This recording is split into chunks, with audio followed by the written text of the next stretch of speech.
नमस्कार, मोहक रेसिपीजमध्ये सर्वांचं स्वागत। आज आपण रक्तवाढीसाठी एक जादुई ज्यूस करणार आहोत। आपल्या शरीरामध्ये जेव्हा रक्ताची कमतरता असते तेव्हा आपल्याला सतत चक्कर आल्यासारखे वाटते, थोडंसं काम केल्यानंतर थकवा येतो, तसेच चेहराही तजेलदार न दिसता एकदम डल दिसू लागतो। हा ज्यूस तुम्ही सलग 8 दिवस पिला तर तुमचे हिमोग्लोबिन वाढण्यास नक्कीच मदत होईल। या व्हिडिओमध्ये आपण हा ज्यूस कसा करायचा हे तर पाहणारच आहोत, त्याचबरोबर ज्यूस कसा व कधी प्यावा हेही बघणार आहोत। त्याआधी अजूनही आपण आपल्या चॅनेलला सबस्क्राईब केलेलं नसेल तर सबस्क्राईब करायला विसरू नका। ज्यूस करण्यासाठी आपल्याला इथे 3 मुख्य घटक लागणार आहे। तर इथे एक गाजर, हे गाजर मी सालीसकटच वापरणार आहे। गाजर स्वच्छ धुवून चांगलं पुसून घेतलेलं आहे। तसेच बीटही स्वच्छ धुवून पुसून घेतलेलं आहे। एक आवळा घेतलेला आहे। इथं मी लाल कलरचं गाजर घेतलेलं आहे। तुमच्याकडे जे कोणतं गाजर अवेलेबल असेल ते इथे तुम्ही वापरू शकता। केशरी कलरचंही गाजर बाजारामध्ये असतं, ते वापरलं तरीही चालू शकते। एक ग्लास ज्यूससाठी मी इथे अर्धच गाजर वापरणार आहे। तर हे गाजर छोट्या छोट्या पीसेसमध्ये कट करून घेऊयात। गाजरामुळे रक्त तर वाढतेच, त्याचबरोबर गाजर त्वचा व हृदयासाठीही उपयोगी आहे। गाजराच्या सालीमध्येही भरपूर साऱ्या प्रमाणामध्ये पोषण तत्वे असतात, त्यामुळे साल न काढताच या ज्यूससाठी आपल्याला गाजर वापरायचं आहे। फक्त लक्षात एवढंच ठेवायचं आहे की गाजर स्वच्छ धुवून चांगलं पुसून घ्यायचं आहे। गाजर कट करून झाल्यानंतर आता बीट कट करून घेऊयात। हे बीटही आपण सालीसकटच वापरणार आहोत।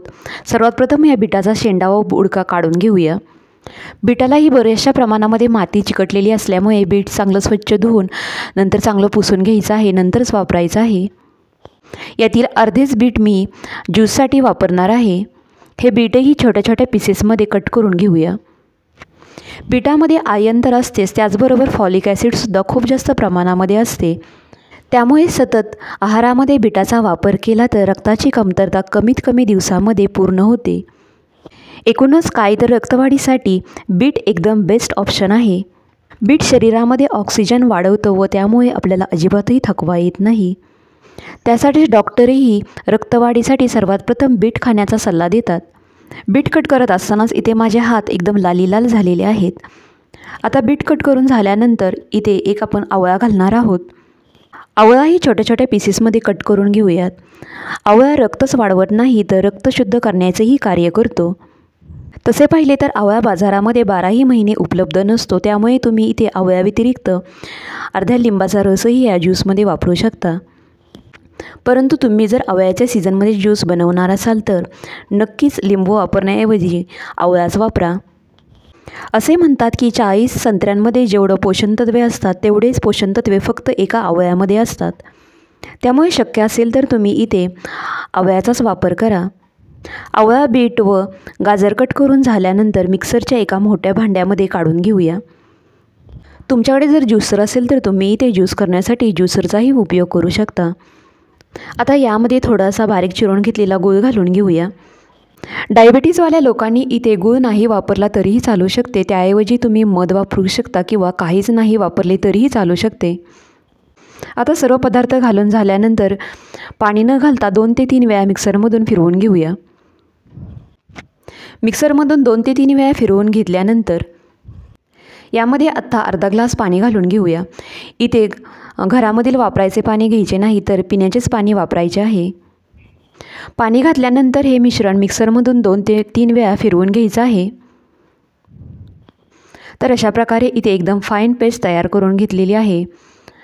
आता एका गाळणीतून हा ज्यूस गाळून घेऊया। तुम्ही हा ज्यूस बिना गाळताही पिऊ शकता।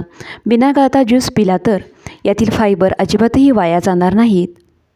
गाळणीमध्ये शिल्लक राहिलेला हा चोथा आपल्याला आत्ताच फेकून द्यायचा नाही, तर हा राहिलेला चोथा या शेजारच्याच वाटीमध्ये काढून घेऊया।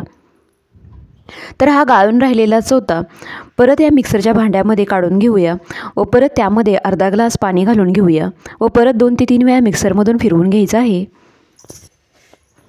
तर हा मिक्सरमधून फिरवून घेतलेला ज्यूस परत एकदा गाळणीमधून गाळून घ्यायचा आहे।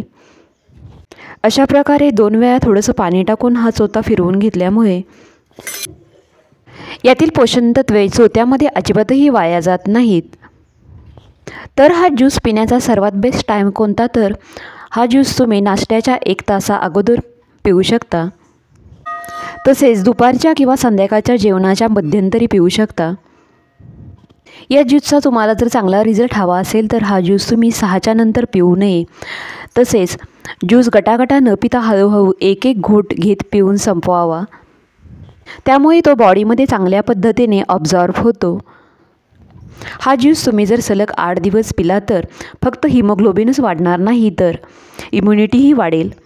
या ज्यूसबरोबरच हिमोग्लोबिन वाढवणारे अजून काही पदार्थ आहारामध्ये ठेवले तर हिमोग्लोबिन जलद गतीने वाढेल. त्याचा व्हिडिओही आपल्या चॅनलवरती उपलब्ध आहे. त्याची लिंकही मी डिस्क्रिप्शन बॉक्समध्ये देणार आहे. व्हिडिओ पाहिल्याबद्दल धन्यवाद. पुन्हा भेटूयात अशाच एका नवीन रेसिपीसह. तोपर्यंत घरी बनवलेले पदार्थ खा आणि स्वस्थ राहा.